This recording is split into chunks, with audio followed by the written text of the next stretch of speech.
చెప్పాలని ఆశపడుతున్నాను. Okay, world view of marriage ఒకసారి అంటారా? వరల్డ్ వ్యూ ఆఫ్ మ్యారేజ్ అన్నది ఒకసారి గట్టిగా, వరల్డ్ వ్యూ ఆఫ్ మ్యారేజ్. ప్రపంచ పరిశోధనల్లో ఆ పెళ్లి బంధం ఎలా ఉండాలి అనే దాని గురించి ఒక చిన్న మాట ఏంటంటే, ఇక్కడ 3 విషయాలు రాశాను. ఒకటి ఫస్ట్ ఏంటి? వదిలివేయాలి. చెప్పండి, ఫస్ట్ ఏం చేయాలి? రోమా 12:2 ప్రకారం లోక ఆచారాలను మనం వదిలేయాలి. తర్వాత హత్తుకోవాలి. చెప్పండి, రెండోది ఏంటిదండి? హత్తుకోవాలి. మూడోది ఏంటిదండి? ఏకమవ్వాలి. గట్టి చెప్పండి, హత్తుకోవాలి, వదిలేయాలి, హత్తుకోవాలి, ఏకమవ్వాలి. వదిలేయటం ఏంటి? లోకాచారాలను వదిలేయాలి. లోకంలో ఆచారాలు ఏంటి? కొన్ని ఉంటాయి. ఏమని? భార్యకి ప్రెగ్నెంట్ అయితే మొదటి కాన్పు తల్లిగారు చేయాలి. చెప్పండి, ఎవరు చేయాలంట? ఎవరు చేయాలంట? తల్లిగారు చేయాలి. రెండో కాన్పు కూడా వాళ్ళే చేయాలి. భార్యకు రోగం వస్తే తల్లిగారి ఇంటికి పంపించాలి. అసలు ఈ గర్భం రావడానికి కారణం ఎవరు? అయ్యారు. అల్లెలు చెప్పండి గట్టిగా, అల్లెలోయ. మరి కాన్పు చేసేది ఎవరు? వాళ్ళు. జ్వరం వచ్చి పరిచయం చేస్తే జ్వరం వచ్చి ఒళ్ళంతా నలిగిపోతే బాగు చేయించి హాస్పిటల్లో బాగు చేయించేది ఎవరు? తల్లిదండ్రులు. ఇవన్నీ పిచ్చి పిచ్చి లోక ఆచారాలు. వాటన్నిటిని తొలగించాలి, వాటన్నిటిని తీసివేయాలి. లోక సంబంధమైన మనకొద్దు. తమ్ముడు తిమోతిరాజు చెప్పాడు, మరి కట్నాలు ఏమన్నమాట? అలాంటి ఏం లేవు అయ్యారు, లోక సంబంధమైన ఏం లేవు. చక్కగా ఇందాక కూడా చెప్పారు, వాళ్ళిద్దరు అసలు ఎట్లా ఏకమైన మహా అద్భుతం అని చెప్పి లోక సంబంధమైనవి తీసుకొచ్చి మీరు ఇందులో పెట్టకూడదు. లోక సంబంధమైనవన్నిటిని వదిలేయాలి. రెండవదిగా క్షమాపణ. వదిలేయటం అన్న దగ్గరే ఒక త్వరగా చెప్పండి, క్షమాపణ అనండి ఒకసారి. క్షమాపణ అనండి ఒకసారి. ప్రపంచ ప్రఖ్యాతి గాంచిన ఒక కౌన్సిలర్ ఉన్నాడంట. ఆయన ఎన్నో వేల కుటుంబాలను కలిపాడంట, కొన్ని లక్షల కుటుంబాలు కలిపాడంట. కానీ ఒక రోజున ఒక కుటుంబం ఆయన దగ్గర నుంచి కలవకుండా వేరే వెళ్ళిపోయారంట.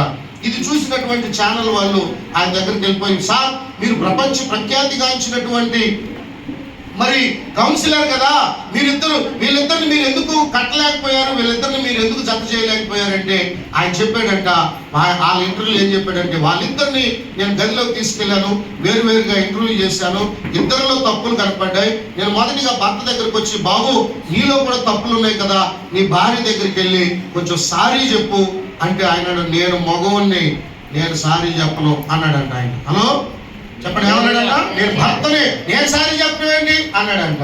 రెండవదిగా భార్య దగ్గరికి వెళ్ళి, అమ్మ నీలో కూడా తప్పులు ఉన్నాయి కదా, ఏది ఒకసారి కోడిగుడ్డు తెస్తే okay right, thank you right, నీలో కూడా తప్పులు ఉన్నాయి కదా, దయచేసి సారీ చెప్పు మీ భర్త కంటే. నేనెందుకు చెప్తా, ఆయనే నన్ను తిట్టి కొట్టి ఎన్నో చేశాడు, అసలు సచ్చినా నేను సారీ చెప్పనని ఏమందంట. అసలు నేను చెప్పను, సారీ చెప్పనని ఆయనడంట. ఆ కౌన్సిలర్ అన్నాడు, మీరు మీ దారిని మీరు పోండి, నేనైతే హ్యాపీగా ఉన్నాను, వెళ్ళిపోమని పంపించేశాడంట. వాళ్ళిద్దరి జీవితంలో నెమ్మది లేదు.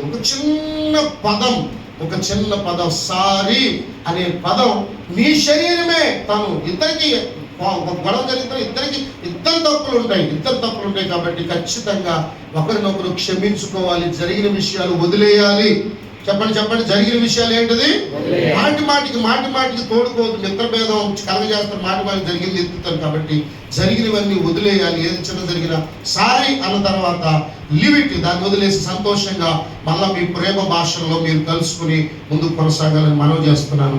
హత్తుకొని ఉండాలి. ఇక్కడ మీరు చూస్తున్నారు, దీన్ని చూడండి, ఇది తెల్ల పేపరు, ఇది గీతల పేపర్. ఈ రెండు నేను అతికించి తీసుకొచ్చా. మీరు దీన్ని త్వరగా ఇద్దరు నిలబడిన ఒకసారి తొందరగా రండి, త్వరగా రండి. చిన్న లాస్ట్ ఎక్స్పెరిమెంట్ 1, 2 ఉన్నాయి అంతే. మీరిద్దరు ఏం చేయాలంటే, ఈ దరి దాకా ఈ చివరి నుంచి ఈ చివరి దాకా చినిగిపోకుండా తీయాలి. జాగ్రత్తగా తొందరగా తీయాలి. 2 పేపర్లు అయ్యి తొందరగా తీయాలి. టైం లేదు నాకు, చినకూడదు, ఏది చినకూడదు. తీయండి అమ్మా, దగ్గరకు వచ్చి తీయచ్చు. ఎలాంటి స్కిల్స్ తొందరగా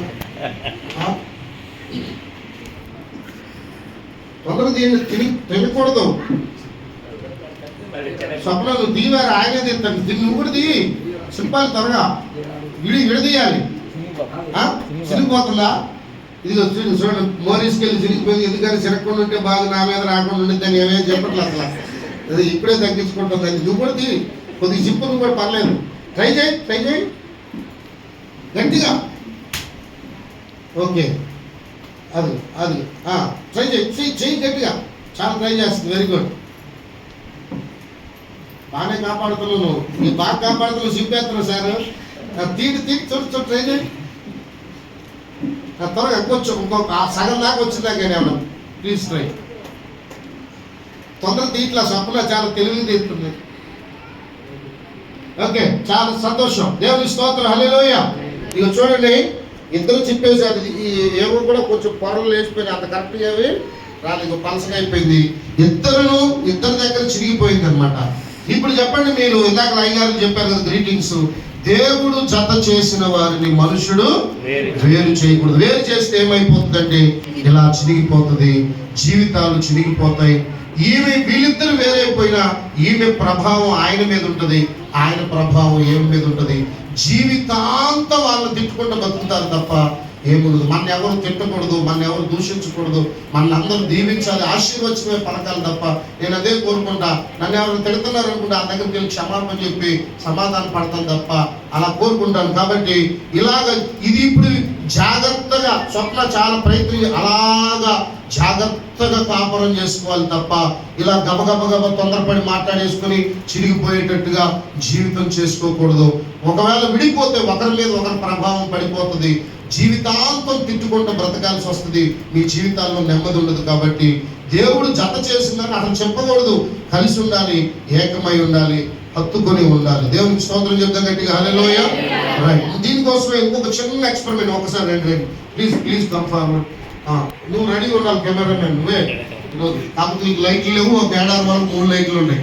దగ్గర వీళ్ళిద్దరు ఇప్పుడు ఏం చేస్తారంటే ఇటొక చేయి పెడతారు, అటొక చేయి పెడతారు. పచ్చిగుడ్డు ఇది ఉడకబెట్టలేదు, ఇది ఇటొక చేయి పెట్టాలి, అటొక చేయి పెట్టాలి. ఇది కింద పడకుండా ఆ కీబోర్డు దాకా నడిచిపోవాలి వీళ్ళిద్దరు. తొందరగా నువ్వు అటుంటావా ఇటుంటావా, ఇట్లా స్వప్న ఎక్కున్నాడు. అది ఇద్దరు మధ్యలో త్వరగా పట్టుకుంటున్నాడు. అట్ట పెట్టుకోకూడదు, అస్తం అట్ట పెట్టాలి, ఇటు పెట్టాలి స్టడీగా. ఇక్కడ నిలబడి ఓకే, మధ్యలో పెడతావు చూడు. నువ్వు ఇటు పెట్టి గట్టిగా ఇటు పెట్టి స్టడీగా. ఈ చేయి పెడతావు, ఆ చేయి పెడతావు, ఈస్ట్ ఏది పెడతావు. స్టడీగా ఉండాలి, పట్టుకోకూడదు. అది నువ్వు ఇటు పెడతావు సార్, స్టడీ పెట్టి పడకూడదు, స్టడీగా పెట్టాలి. చేతులు ఇట్లా ముడవకూడదు, ఇట్లా కనపడాలి ఏళ్ళు నాకు. ఓకే, ఇక్కడ నుంచి అక్కడ దాకా నడవాలి, కింద పడకూడదు. పగిలితే పడిపోద్ది, అది మీ జీవితం. ఓకే, మళ్ళీ నాకాడికి వచ్చి నాకేంటి మరి రావాలి, మళ్ళీ రావాలి, ఇష్టం, పడకూడదు. Okay, right. దేవుని స్తోత్రం, థ్యాంక్ యూ. చప్పట్లు కొడదావా? ఏమి గట్టి పెట్టండి. థ్యాంక్ యూ, చాలా సంతోషం. వాళ్ళిద్దరూ దీన్ని కాపాడారు, అక్కడ దాకా వెళ్ళారు, ఇక్కడ దాకా. ఇప్పుడు మనం దీన్ని బట్టైనా చెప్పొచ్చు, అసలు వీళ్ళకి విడిపోయే ప్రసక్తి లేదు, ఖచ్చితంగా కాపాడుకుంటారని నాకైతే నమ్మకం కుదిరింది. మనసారా దేవుని స్తుతి. ఒకవేళ కింద పడిందా, ఒకరు తప్ప ఇద్దరు తప్ప మాట్లాడాలి, ఒకరు తప్ప ఇద్దరు తప్ప. ఏమో నువ్వు అటు అన్నావు కాబట్టి పడింది అంటాడు, లేకపోతే నువ్వు సరిగ్గా పట్టుకోలేకపోతే పడిందని ఈయన అంటాడు. ఇద్దరిది ఉంటుంది కాబట్టి ఒకరిది ఎప్పుడు ఉండదు.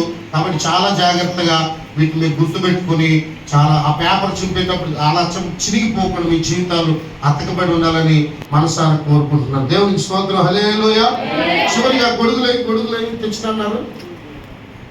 అక్కడ వెనక ఈ లోపుగా ఒక వచనం చదువుతారా?